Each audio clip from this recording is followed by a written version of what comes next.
Okay guys, so I've been watching YouTube videos for way too long and have not found a video that actually caters for the basics of long range flying or mountain surfing. So here we've got my camera. This is a list of my top 17 tips of things to do before flying anywhere. It doesn't matter if it's long range or not. I've also got some 5 bonus tips at the end of the video, so please watch the whole video. You can see that I've got my antenna on the side here and I've got one at the back. That one should probably have been into the front. But the idea is that you have to have a line of sight to how you're going to fly. So whenever you're going to plan this thing, make sure that your antenna from your radio and your goggles always has line of sight. Bearing in mind that that part of the antenna and that part of the antenna at the back there is going to be like a null pointer, going to be poor range. The same with the antenna, you always want the side of the antenna to be facing you. So this would technically be very bad, but because you've bent the antenna slightly, you would have some good reception with your antenna when flying. That's why you don't have them in the same direction, but you'll have them like this. If the drone is going like that, you can see on the antenna that a good nice chunk of it is pointing towards us and it's proper. So the plan is to go and have line of sight with the entire flight that you're going to have. So when you plan it, you've got to have line of sight your entire list, and you've got to maybe do a flight and check your reception and scoping like a recce. So before you do a recce, you're also just going to check a few things. You're going to check your settings on your radios correct, like for instance, make sure you've got dynamic or 1 watt or something enabled, and your accelerators for crossfire. So if you're going to plan your flight, you're going to think of where do you want to fly. So that ridge line over there looks really nice, but think about it. If you go around a bend, you might lose line of sight. So over here we've got a nice line to those little houses on top of the ridge, I don't know if you can see, but if I hug the mountain all the way there, I'm going to lose line of sight. So keep an eye on it, and always good to fly 1 battery before you go, and also pay attention to the wind. The wind is from our backs, so when you're getting back, your battery is going to be a bit of an issue. The other thing as well is keep an eye on your RSSI dBm and your LQ. When your LQ starts dropping, most likely your RSSI dBm is also going to start going up, and make sure that you stay within the range. I think if you set your express LRS to 150, then you should be able to go to 110 dBm, minus 110 dBm before fail saving. So keep that in mind as you're flying. That number is going to move, and just make sure that you keep that in check. Otherwise you could fail safe and then come back home. Which brings me to my second point: always take off with GPS lock. Your H-stop that you can configure will make it more accurate, but in general you want to have at least 8 satellites before you're taking off.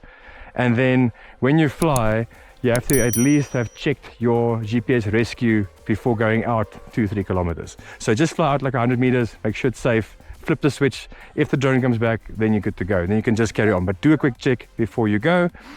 And then obviously as you fly, you want to make sure that you keep an eye on your battery voltage. Your battery voltage is going to be extremely important, because your battery voltage, when you get to that point, you've got to come back, keep in mind the wind direction that you flew out with, because your wind direction is going to eat into your battery on the way back.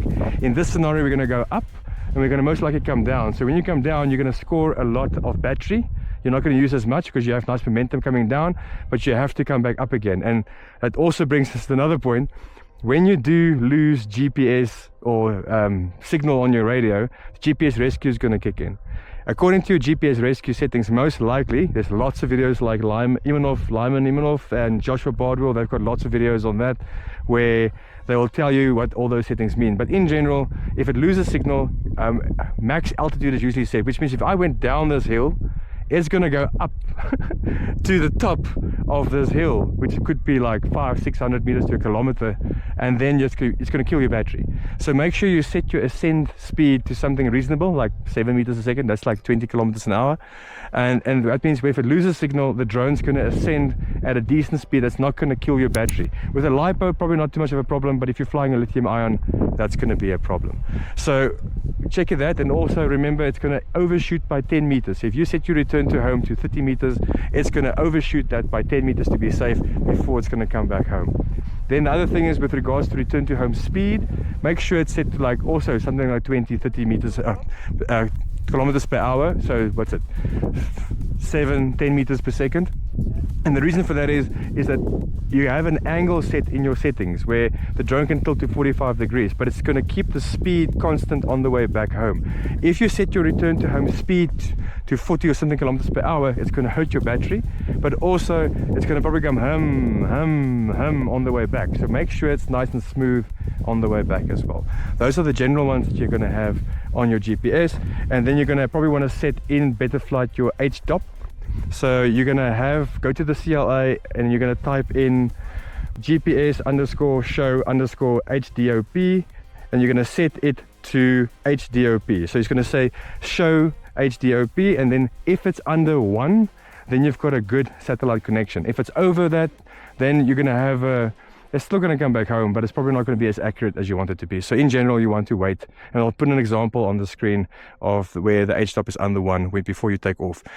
Okay, so just a summary, the big one here is planning your flight. I think we can't overestimate that, because everything that we've just talked about ties into planning your flight.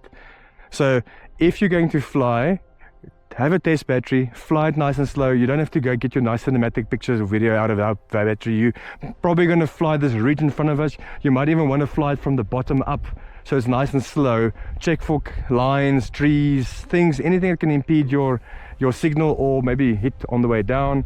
And then obviously you want to make sure that you have line of sight all the way through, and you keep an eye on your megabits per second or your RSSI dBm to make sure that your connection is good. You don't want to fly down and then at 70-80 kilometers per hour find out that something else is not 100%. So when you get to a new location, people always go like, I'll just send it.